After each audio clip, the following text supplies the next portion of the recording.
Salut tout le monde, c'est Antoine. Ce jeudi 20 septembre 2018, j'étais l'invité du grand JT de CNews pour parler de plusieurs sujets qui étaient tous des sujets qui concernaient l'extrême droite. Le premier, c'était les nouvelles déclarations d'Éric Zemmour.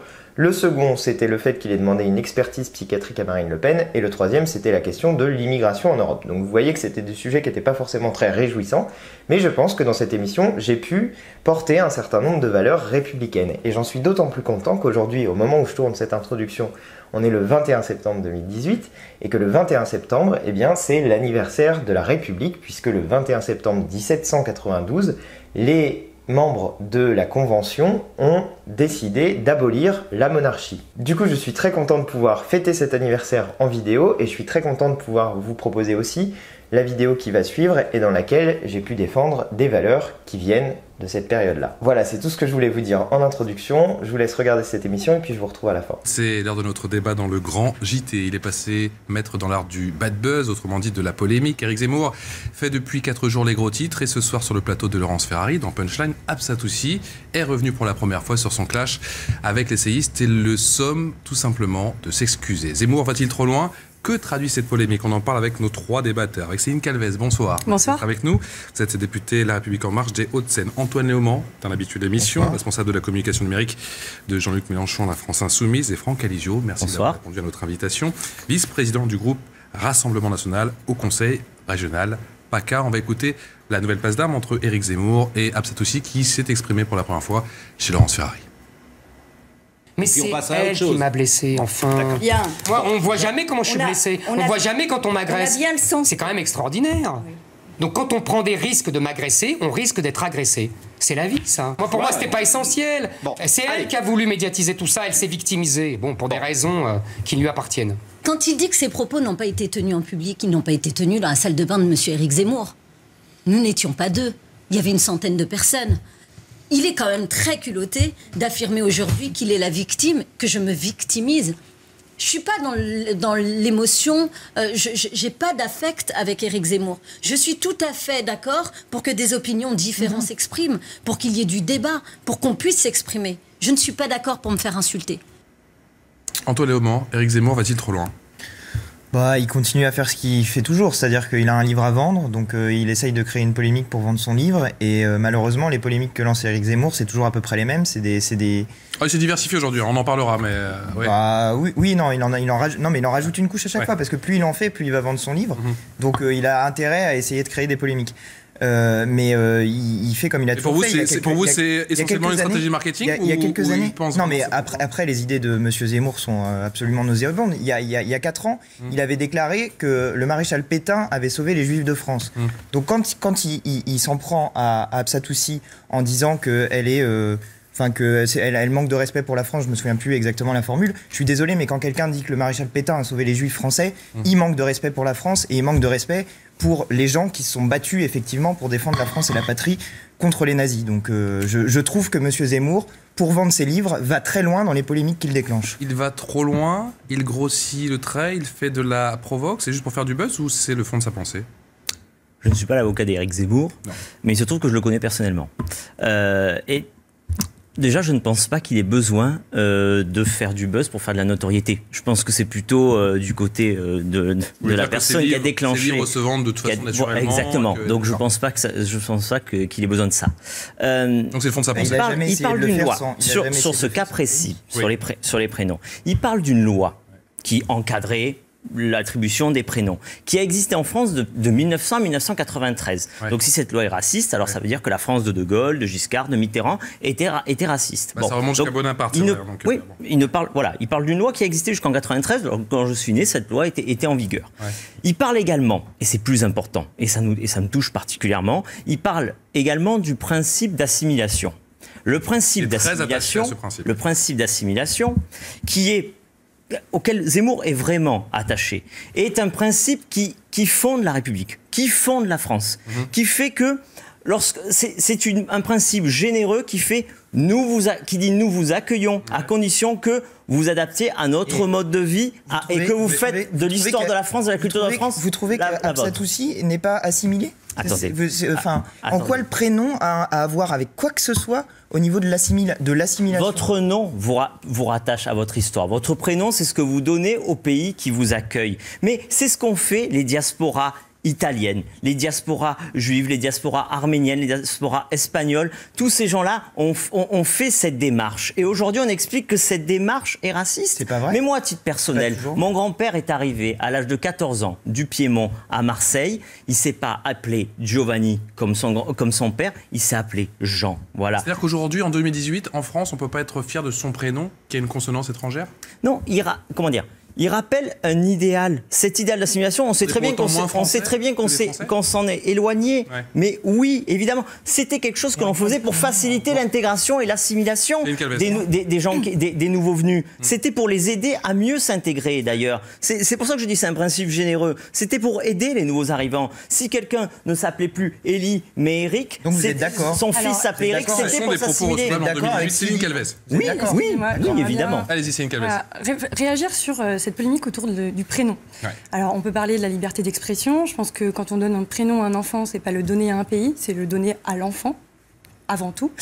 On a eu certains choix, mais c'est une liberté donnée aux personnes qui arrivent en France d'utiliser un prénom couramment donné autour d'eux ou qui veut dire quelque chose par rapport à leur histoire. Je vais vous donner un exemple très précis. Moi, je suis d'origine bretonne. Il y a quelques années, quand vous n'aviez pas le prénom breton inscrit dans le calendrier breton, vous ne pouviez pas le donner. Quelques années, bien longtemps après 93, il y a eu tout un mouvement où on a attribué des prénoms bretons à ses enfants, peu importe ses origines, il y avait un mix. Eh ben, la liberté, c'est pouvoir le faire. Par contre, là, ce qu'a fait M. Zemmour, c'est là où c'est vraiment condamnable, c'est de considérer que c'était une insulte à la France, d'avoir prénommé sa fille comme ça, de dire que c'était une insulte. Ça, c'est pas normal. Il y a une liberté d'expression, il peut dire ce qu'il veut. Mais il y a la lutte contre les discriminations, l'incitation à une certaine haine, qui peut proférer. Et surtout, il y a une responsabilité aussi des médias. C'est-à-dire que l'extrait en cause a été supprimé par la chaîne parce qu'il y a une autorégulation des chaînes pour pas tomber parce qu'il y avait un doute sous le coup du CSA. Je ne pense pas que ça tombe sous le coup de la loi. Il y avait un doute, donc par la régulation du CSA. Par cette polémique-là, M. Zemmour est en train de montrer qu'il a une vision de la France et de l'identité française qui est une vision ethnique et chrétienne. C'est faux, c'est culturel. C'est culturel, un prénom, c'est pas ethnique, justement. L'assimilation, c'est accepter les gens. Quelle que soit leur couleur de peau, leur religion, c'est ça l'assimilation. Quelle est votre vision? Ma vision de l'identité française, c'est l'identité républicaine. On est français pour moi quand on est d'accord pour dire liberté, égalité, fraternité. C'est républicain. Point. On peut s'appeler Absatou, on peut s'appeler Rachid, on peut s'appeler Antoine, on peut s'appeler n'importe comment. Dès lors qu'on est d'accord pour dire liberté, égalité, fraternité, alors on fait partie de la patrie des Français si on répond aux conditions qui sont celles de la nationalité française. Rome fait comme les Romains, c'est vieux comme notre civilisation. C'est vieux comme notre civilisation. Enfin, je vais vous donner une info qui date d'hier avec le livre La Côte, la Rousse des prénoms 2019 qui est sorti hier et qui met en lumière une réalité qui est somme toute assez française. Chiffre à l'appui, parmi les 100 prénoms les plus plébiscités, la moitié sont issus de la diversité chez les garçons, un tiers chez les filles, et c'est vrai qu'on se dit c'est une richesse, enfin. Est-ce que ce débat ne date pas d'un autre temps? C'est effectivement un débat surprenant. On peut être d'accord ou ne pas être d'accord avec Zemmour. Ce que je veux dire, c'est que ce qu'il a dit est tout à fait, ne tombe pas sous le coup de la loi, n'est pas raciste, n'est pas contraire à l'idéal républicain. Mais on peut ne pas être d'accord avec Zemmour. Cette loi n'existe plus. Donc à partir de là, les gens ont le droit d'appeler leurs enfants comme ils veulent. Moi, je trouve que c'est contraire à l'idéal républicain de dire à quelqu'un c'est une insulte à la France de s'appeler Absatou. Non, il emploie le terme insulte parce que je me sens absolument pas insulté par le fait que quelqu'un s'appelle Absatou. J'en ai absolument rien à faire. Et la première emploie le terme d'insulte en disant vous insultez la France avec vos propos, Monsieur Zemmour. Et donc il a repris le terme insulte. D'accord, mais c'est vous qui insultez la France. Voilà. Bon. Il l'a repris. Moi, je trouve qu'elle a raison de dire qu'il insulte la France et la République quand il dit que porter un certain type de prénom, c'est pas être assez français. C'est votre conception multiculturelle de la République. C'est pas une question. C'est même plus la République, c'est une démocratie comme une autre, interchangeable. Non. Je viens de vous dire, chaque pays a ses valeurs. Je viens de vous dire quelle était ma vision de la République. Elle est claire. Je vous dis que c'est liberté, égalité, fraternité. Qu'est-ce que les prénoms ont à voir dans le projet politique? Mais l'assimilation, le fait de se fondre dans un pays, c'est républicain. Son prénom, est-ce qu'on est français Français par ces actes? Parce que c'est ce qu'elle dit en filigrane quand même. Mais le fait de vous donner un prénom, c'est un acte de vos parents. Donc c'est un acte d'assimilation. Les parents ne sont pas français parce qu'ils donc vous donnent un mauvais prénom. Donc c'est un acte d'assimilation. Les parents sont pour faciliter l'assimilation de nos enfants, il vaut mieux donner pourquoi? Parce qu'il y a des gens comme vous, parce qu'il y a des gens comme vous qui sont racistes et que s'ils s'appellent Absatou, ensuite ils vont pas les embaucher. Voilà pourquoi. Voilà pourquoi. C'est à cause de gens comme vous que les gens ne peuvent pas avoir les prénoms que les parents souhaitent leur donner. C'est ça la vérité. C'est ça, et c'est ça profondément votre problème. C'est parce que vous supportez pas que les gens s'appellent Rachid et soient contents d'être français. C'est ça votre problème. Mais des heureux. Moi j'en suis heureux. Ils s'appellent Nicolas, ils s'appellent comme ils veulent, mais tant qu'ils sont d'accord pour dire liberté, égalité, fraternité, pour aller à l'école, pour suivre les lois de la République, alors ils sont français, peu importe comment ils s'appellent. Des générations ont eu cette démarche. Je trouve que cette démarche honore le pays qui accueille et honore ceux qui viennent dans ce pays pour adopter justement son mode de vie, sa tradition, sa culture. Super. Et donc vous mangez pas de couscous. Dans la polémique avec monsieur. Ah mais ça n'a rien à voir. Bah si, ça a tout à voir. Mais je pense que dans la famille d'Éric Zemmour, on mange du couscous. Ça fait partie de la. Ça n'a rien à voir. Alors c'est une insulte. Mais ça à la France qui mange du ça appartient à l'intime. Mais enfin. Mais alors le prénom, c'est pas ce qui appartient à l'intime. Non. Le prénom, c'est ce qu'il y a sur votre carte d'identité. Votre nom de famille vous rattache à votre famille, à votre origine. Il faut aussi changer son nom de famille. Si jamais on s'appelle. Votre nom de famille, vous le gardez. Ah d'accord. Alors donc le prénom, c'est ce que vous donnez à votre pays, c'est ce que vous donnez au collectif auquel vous vous rendez bien compte. Vous rejoignez. Non, c'est pas ridicule. Cette polémique nous dit au final de l'état de notre société. Est-ce que ça vous inquiète, vous?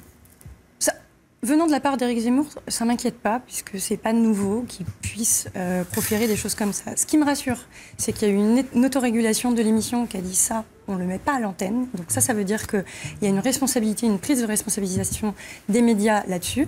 Après que l'on fasse toute cette polémique autour d'un prénom, moi, je pense qu'effectivement, on a une espèce de retour en arrière, une recherche identitaire autour des prénoms.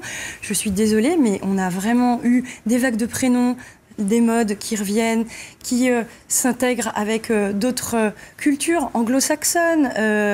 Quand vous avez un film qui cartonne, vous avez plein de prénoms qui viennent. Oui. Et on va pas forcément... Des Christopher, des Bruce.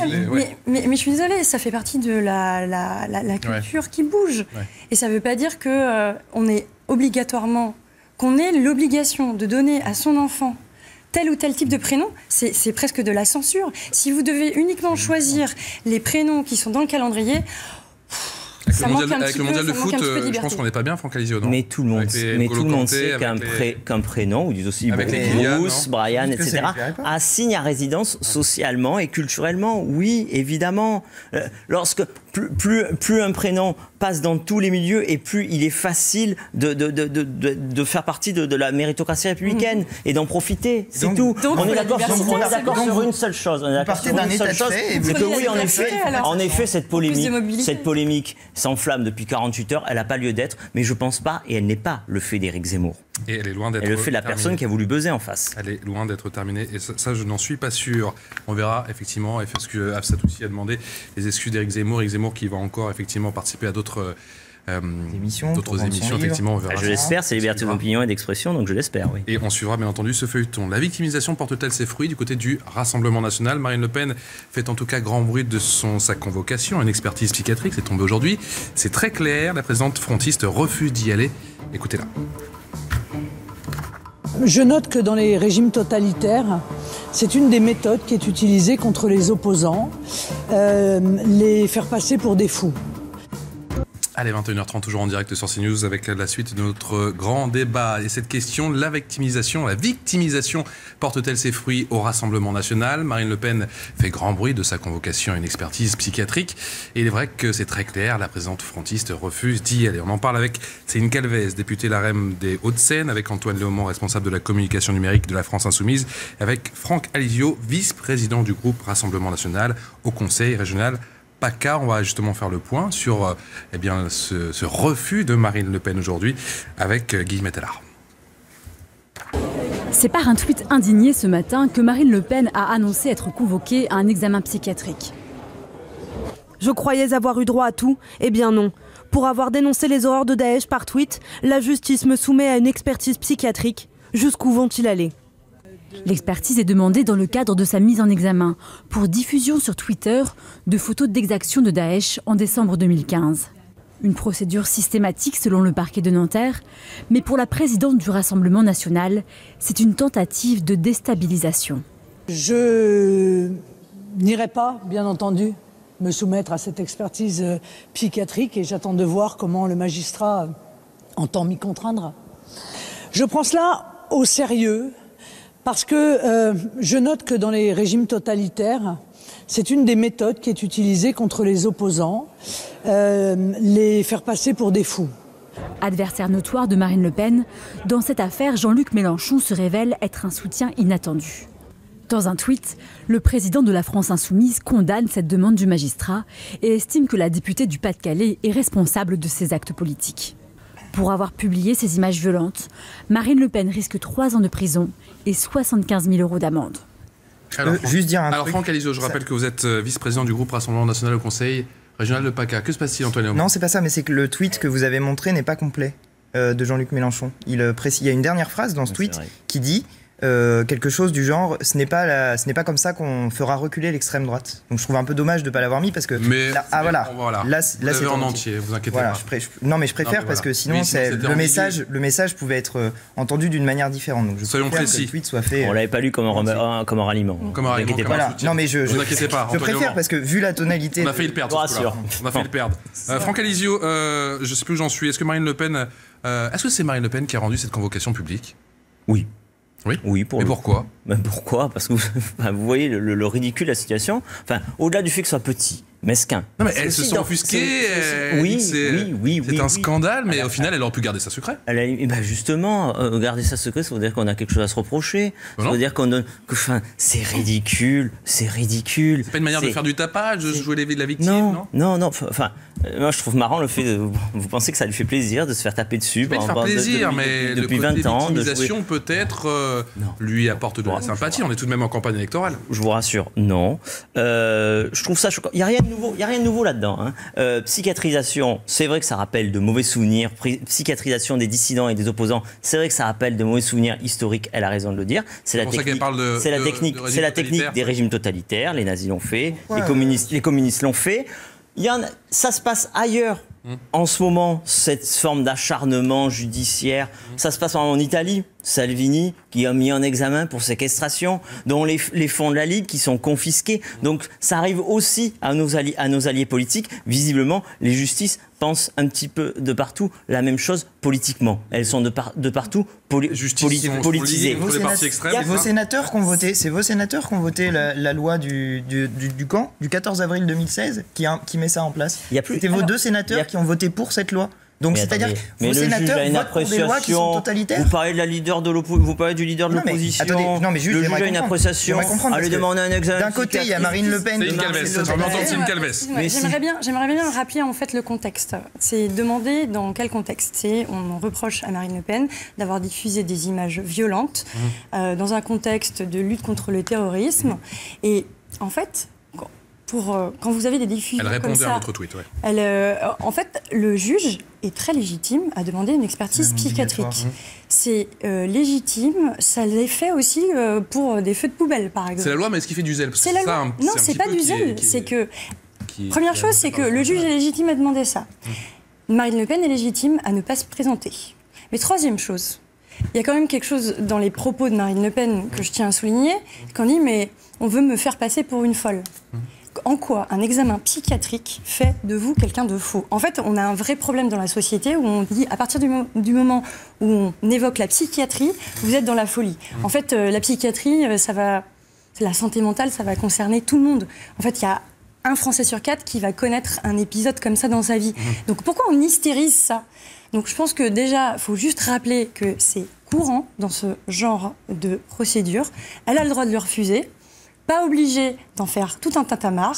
Et troisièmement, reposons-nous un petit peu la question, c'est quoi la psychiatrie ? Mais est-ce que justement, ce n'est pas l'art de retourner une situation un petit peu galère, une situation important de rappeler. Qu'elle retourne à son C'est important de rappeler la genèse. Sur une chaîne concurrente, à l'époque, quelqu'un invité dans une émission compare tout tranquillement Daesh et le Front National. Oui. Bon, c'était la meilleure des réponses d'afficher les exactions. Là-dessus, Marine Le Pen dit cette comparaison est scandaleuse et elle montre en dénonçant Daesh ce qu'est véritablement Daesh, avec des photos qui étaient de partout, des images qui étaient de partout. Hein.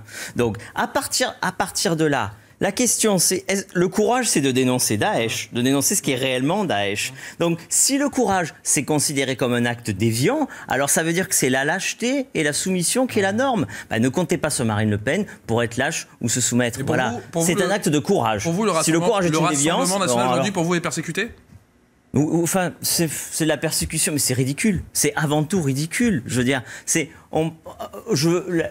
l'appréciation du juge est importante. Là-dessus, la juge aurait pu dire bon, on va peut-être pas faire un examen psychiatrique au leader de l'opposition. Normalement, c'est presque automatique en fait. Normalement, c'est obligatoire. Après, quand on demande aux magistrats, ce qui constate, c'est qu'il manque des experts psychiatriques et que la plupart du temps, du coup, donc au passage, on pourrait parler du manque de moyens dans la justice, mais bref, il manque des experts psychiatriques et que du coup, parfois on s'en passe. Voilà, parfois on s'en passe. Donc à partir du moment où on prend cette décision, ça a quand même un caractère spécifique du fait qu'il s'agit de Marine Le Pen. Et dans la discussion politique, il est normal et légitime de pouvoir condamner les actes politiques sur une base politique. Le problème de ce type de décision de justice, c'est que ça vient potentiellement déqualifier l'acte politique de Marine Le Pen comme un acte politique. Or, on est en droit de combattre Marine Le Pen sur un plan politique, et justement, si on veut pouvoir le faire, il faut que les actes qui sont politiques puissent être jugés sur une base politique. Pour vous, elle a réussi son coup aujourd'hui ?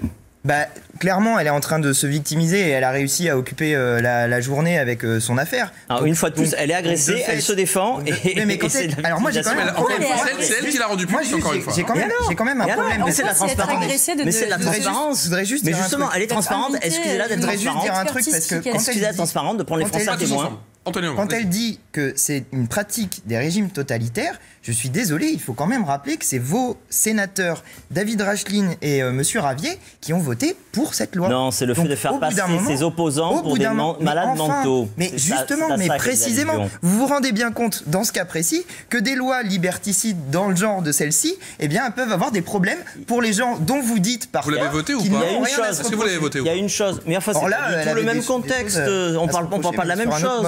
Elle se justifie probablement dans pratiquement tous les cas, l'expertise psychiatrique, mais pas là, tout simplement. Enfin, je veux dire, c'est juste de la provocation pour la provocation de la part du juge. Il y a quelque chose avec lequel je suis d'accord avec ce que vous avez dit, c'est les manques de moyens de la justice. Eh bien, lorsque la justice manque de moyens, comme notre justice manque de moyens, qu'il y ait une juge qui aille s'amuser à faire une expertise psychiatrique sur le leader de l'opposition, franchement, qu'elle vienne à Marseille chez moi, la juge, elle aura du boulot. Il y a des tirs à la Kalachnikov, il y a des règlements de compte, il y a des morts tous les jours, il y aura du boulot, c'est là qu'on a besoin de la justice. Voilà, c'est pas pour faire de la petite provocation. Dans quel état se trouve le rassemblement, j'essaie de m'y faire, je veux dire à chaque fois Front National, le Rassemblement National aujourd'hui, on a l'impression que le parti est exempt, qu'il est un petit peu aux abois, et quand on regarde les intentions de vote, notamment en ce qui concerne les européennes, on a l'impression que vous talonnez le parti de la majorité. Comment vous expliquez, vous, ce contraste, vu de l'intérieur ? Le fait qu'on nous poursuive sur des histoires financières, déjà, plaie d'argent n'est jamais mortel, et puis ça, c'est, comment dire, quelque part, c'est des affaires mineures. Et de l'autre côté, il y a notre rapport avec le peuple français. Et force est de constater que nos idées sont plus que jamais non seulement en résonance avec ce que pensent les Français, mais maintenant en résonance avec ce que pensent tous les peuples européens. Voilà. Il y a un réveil des nations européennes. Encore une fois, ce sont des projections, mais de voir que le Rassemblement national qu'on dit... c'est une vérité qu'on vérifie sur le terrain. Qu'on vérifie sur le terrain. Ce sera Mme Maréchal Le Pen qui reprendra la suite, ça c'est un tout autre débat, mais qui vous talonne. Ça vous inquiète, ça ou pas ? Ça nous donne encore plus d'ardeur à la tâche pour convaincre les Français de voter pour l'Europe et pas contre l'Europe au mois de mai prochain. Et effectivement, c'est votre Europe. Vous êtes très heureux d'être rejoint par... C'est votre projet européen. On a vu encore aujourd'hui, que ce soit sur le Brexit ou sur la question migratoire, on a entendu des discours offensifs aujourd'hui d'Emmanuel Macron, mais force est de reconnaître qu'on n'a pas trop avancé sur les sujets. Enfin, on avance quand même par rapport à ça. Et il faut qu'on avance ensemble surtout. En fait, ce qui est vraiment à souligner là sur l'Europe, c'est qu'on a au mois de mai 2019 un véritable rendez-vous. Un rendez-vous des Européennes qui en général ne suscite pas assez de participation et on le déplore. Mais en mai 2019, soit vous dites au revoir à l'Europe, soit vous dites je veux l'Europe mais je veux la transformer. En gros, c'est ces deux choix-là. Au revoir à l'Europe, aujourd'hui, ça veut dire on retourne des décennies en arrière et on dit au revoir à la prospérité, mais plus important, la prospérité, l'Europe, la prospérité. Et le soleil ne se lèvera plus jamais. Il y aura la guerre. On est loin de l'Europe. Et ce sera la fin du monde. Le fameux discours de la Sorbonne. On n'y est pas encore. Mais bien sûr qu'on n'y est pas encore. On l'a construit. Ce n'est pas parce que le discours a été fait il y a plusieurs mois que ça va déjà le faire. On avance avec l'ensemble des pays européens. Mais il faut se dire qu'aujourd'hui, des pays européens se sont enlevés de toute discussion, vont même, au-delà du repli sur soi, vont plutôt agrémenter justement toutes ces forces qui sont contre l'Union et qui vont vraiment être dangereuses. Et justement, nous, ce qu'on appelle, c'est un sursaut pour l'Europe, en rappelant comment elle peut être améliorée, comment elle a pu apporter depuis des années. Ça fait des années qu'on fait. Changer l'Europe. Eh ben, mais changeons la. Il faut la regarder. Il faut regarder. Il faut la regarder. On la change. L'Europe n'est pas. Lui dire au revoir. Mais non, c'est pas ça. C'est pas ça la question. Mais c'est pas ça la question. Ça, c'est un faux débat. On dirait que comment dire que.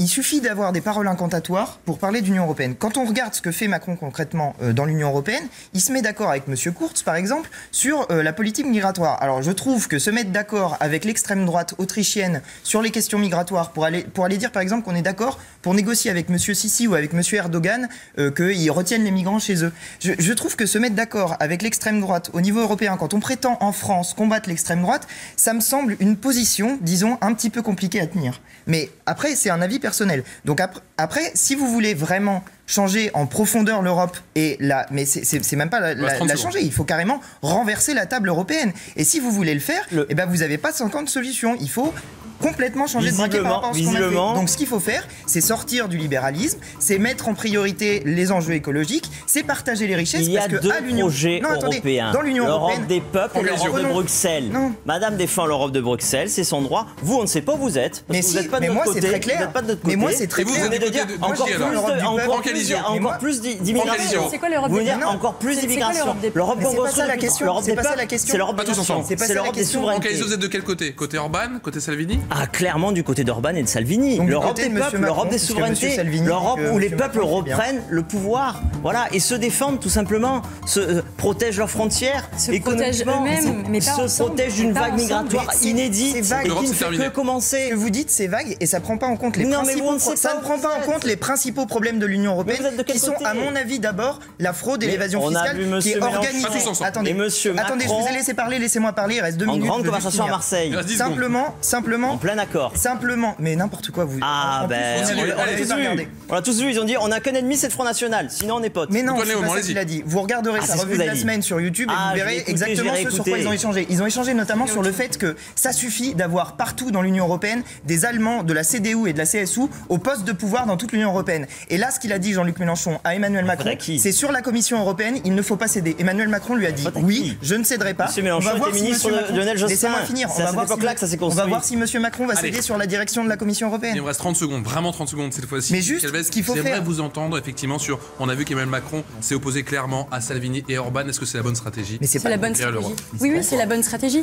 Il est dans le dialogue, mais il est aussi dans l'affirmation d'une vraie volonté de ne pas accepter ces reculs. Donc, Orban, Salvini, c'est pas l'Europe qu'on veut refonder. C'est une posture parce qu'au niveau européen, Macron-Merkel, c'est la continuation de l'Europe telle qu'on l'a fait depuis 30 ans, avec tous les défauts. Je crois qu'à 4 minutes, j'ai dit qu'il nous restait 10 secondes. Monsieur Salvini lui-même dit, Monsieur Macron, il est en train de faire ce que j'ai envie de faire. Sur les questions migratoires, il dit, Monsieur Salvini, le leader de l'extrême droite italienne, Monsieur Macron est en train de faire ce que j'ai envie de faire. Contrôle ses frontières. Vous savez quoi, vous revenez demain? Alors on continue d'en parler? Ok. On va faire comme ça? Merci beaucoup d'avoir été avec nous, Céline Calvez. Et merci à vous, Franck Alizio. Tout de suite, c'est les voix de l'info avec Sonia Mabrouk. Vous restez avec nous, bien entendu, sur CNews. Voilà, comme toujours, j'espère que ce que j'ai dit dans cette émission vous a plu, vous a intéressé. Si c'est le cas, n'hésitez pas à partager cette vidéo sur les réseaux sociaux et à mettre des pouces bleus. Si vous venez ici pour la première fois, je vous invite à vous abonner à ma chaîne. Ça se passe quelque part par ici. On n'est pas très loin des 30 000 abonnés, donc ça me fera vraiment très plaisir. Et puis comme toujours, n'oubliez pas de me dire dans les commentaires de cette vidéo ce que vous avez pensé de l'émission, parce que moi, ça me permet de progresser et de m'améliorer avec vos commentaires. Je vous dis à très bientôt pour de nouvelles vidéos. Allez, salut!